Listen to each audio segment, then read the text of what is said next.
हिंगोली लोकसभा मतदारसंघाचे वंचित बहुजन आघाडीचे अधिकृत उमेदवार डॉक्टर बी.डी. चव्हाण यांची हादगाव येथे आढावा बैठक संपन्न।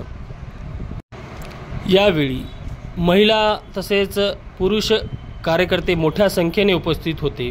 बघूयात बी.डी. चव्हाण यावेळी काय म्हणाले ते।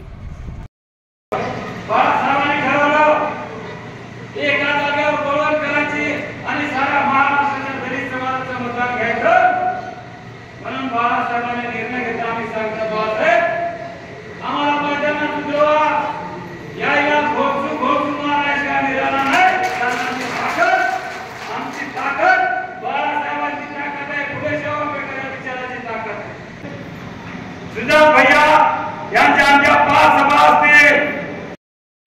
आज तर तुमच्या सोबत बंजारा आहे। एकही बंजाराच्या ताट्यामध्ये सुई घालण्या एवढी जागा सुद्धा बी.डी. चव्हाण सोडणार नाही। एक मला हादगाव विधानसभा मतदारसंघाचा बोलत नाही, माझ्या किनवट विधानसभा मतदारसंघामध्ये जा, हिंगोली जिल्ह्याच्या कुठल्याही तांड्यामध्ये जा आणि विचारा मला तू काँग्रेसला मतदान देतो का, राष्ट्रवादीला देतो का, शिवसेनेला देतो का? ती बाई म्हणे, तो पोरगा म्हणे, तो म्हातारा म्हणे, तो कार्यकर्ता म्हणे, बापू तुझ्यासाठी दरवाजा माझे बंद आहे। कारण माझ्या बाळासाहेबांनी माझ्या समाजाच्या एक सर्वसाधारण माणसाला उमेदवारी दिली, त्याच्या पाठीशी मला राहायचं।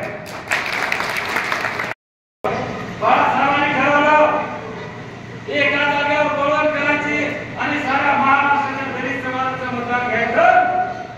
म्हणून बाळासाहेबांनी निर्णय घेतला, आम्ही सांगतो बाळासाहेब आम्हाला मैदानात उतरवा, यायला घोषू मारायचा निराला नाही। आमची ताकद बाळासाहेबांची ताकद आहे, पुढे सेवा करणाऱ्या विचाराची ताकद आहे। या मतदारसंघामध्ये मोठ्या प्रमाणात बंजारा समाज, धनगर समाज, वडोदीदार ओबीसी समाज आहे। मला दाखवून देऊ मित्रांनो, हे बदनाम करणारे लोक आहेत, हे आम्हाला षडयंत्र करून बदनाम करतात। आमच्या दोघांचे गाणं भरायचे, बाळासाहेबांच्या विरोधामध्ये आक्षेपार्ह पोस्टर टाकायच्या, बदनाम करायचं। अरे बाबा मग तुम्हाला आम्ही सांगितलं आम्हाला 12 द्या, तुम्ही म्हणले नाही, घरी म्हणले तुम्ही नाही। आणि 3 जे देऊ लागले होते आपल्या डोक्यात, मी तुम्हाला शांतपणे तुम्ही ऐका। 3 ज्या उमेदवाऱ्या 3 ज्या लोकसभेच्या तिकिटा सध्या बाळासाहेबांनी वंचित आघाडीला देत होते, ते लोकसभा होते अकोल्याची एक लोकसभा,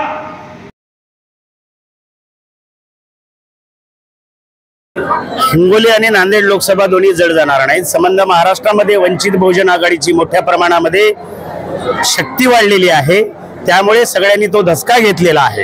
हिंगोली लोकसभेमध्ये आमचे आदरणीय डॉक्टर बी.डी. चव्हाण हे हिंगोली लोकसभेचे अधिकृत वंचित बहुजन आघाडीचे उमेदवार आहेत। त्यांचा लेवलचा एकही उमेदवार विरोधी पक्षामध्ये नसल्यामुळे आमचे आदरणीय डॉक्टर बी.डी. चव्हाण यांचा विजय ह्या हिंगोली लोकसभेमधून 100% आहे, यात तीळ मात्र शंका नाही।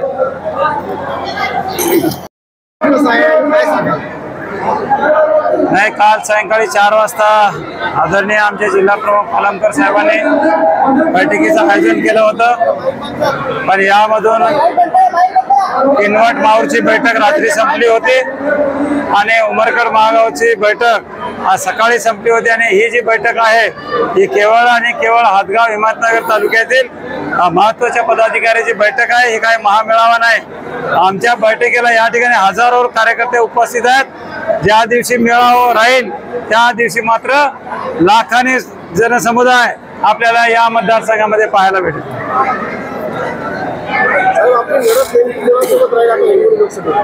आमची लढत आता सध्या भारतीय जनता पार्टीच्या उमेदवारासोबत राहील, कारण उभाटाचा उमेदवार रेस आउट झालेला आहे।